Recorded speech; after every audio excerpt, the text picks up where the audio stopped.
This is the Life Project. I'm Max Christie. Remember as a kid you would hear these words? Sticks and stones may break your bones, but words will never hurt you. I didn't believe it then, and I don't believe it now. And so when I hear it, I usually ask, since when? Where is that ever true? Look, let me tell you, the devil, his great auntie, and the person that waxes her back here are all a lie if you believe for 1 minute that negative words cannot be hurtful. To be fair and honest, your opinion of yourself is going to be one of the biggest predictors of the value of your existence on this planet. But the way that others see you is also important, especially when that opinion becomes a consistent societal theme that is institutionalized and perpetuated in various aspects of your life. Recent headlines have given us yet another glaring example of this, and we are once again confronted with the angry black woman stereotype. Now, there are those who say, okay, I can see why this is annoying. No one likes being called angry, even if they are, and especially if they're not. But it's just words. What's the big deal? And that's my point. Those words can stigmatize, and they can be as powerful only as much as the systems that create them are.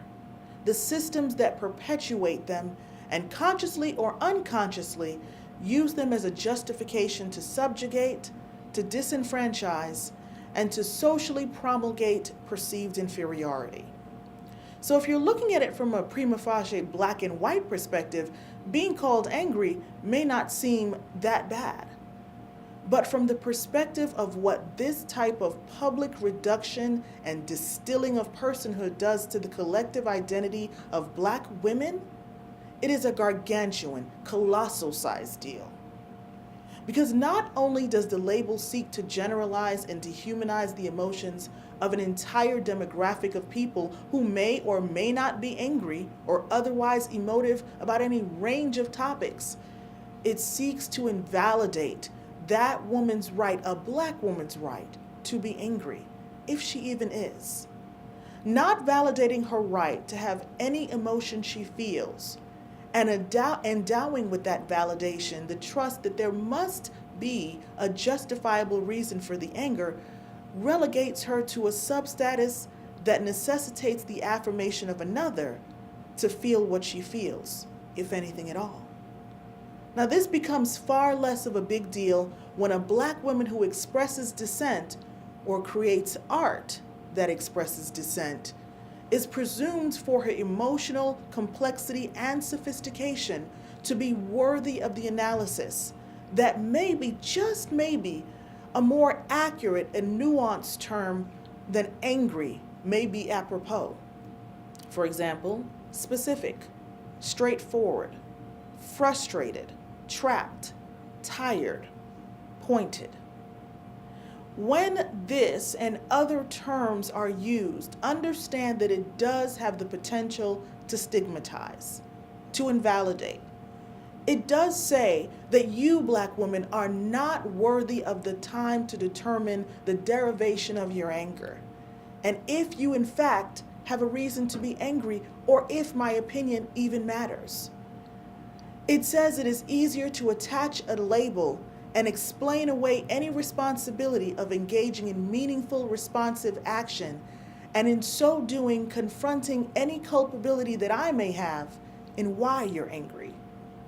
It's easier to believe that anger is an inherent defect in my racial identity and not your perception of a reaction developed and honed in a patriarchal, racially tiered system that assumes malignancy in my personhood by virtue of my race and my gender, and thereby undervalues, if not completely ignores, my consistent and constant contribution to the American project.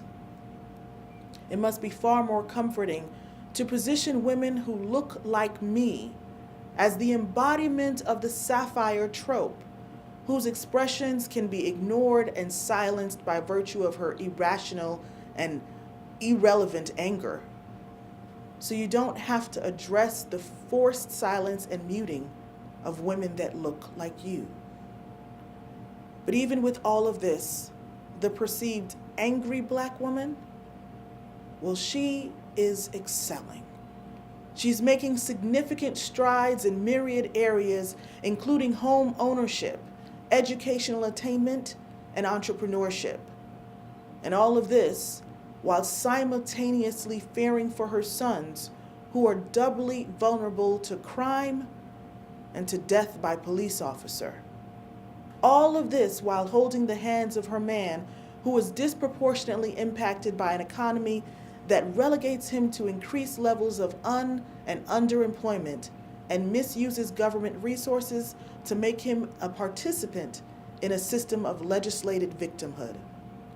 Yes, some black women are angry, and some are not. We're more complex than that, and not every expression is anger.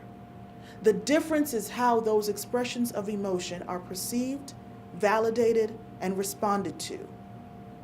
I, for one, am one for self-definition. So when someone says, I have anger, I say, yes, I do. Because in response to foolishness, I say that I am addressing negativity with grace and expressing my reality. I'm Max Christie, and this is The Life Project. Thanks for watching.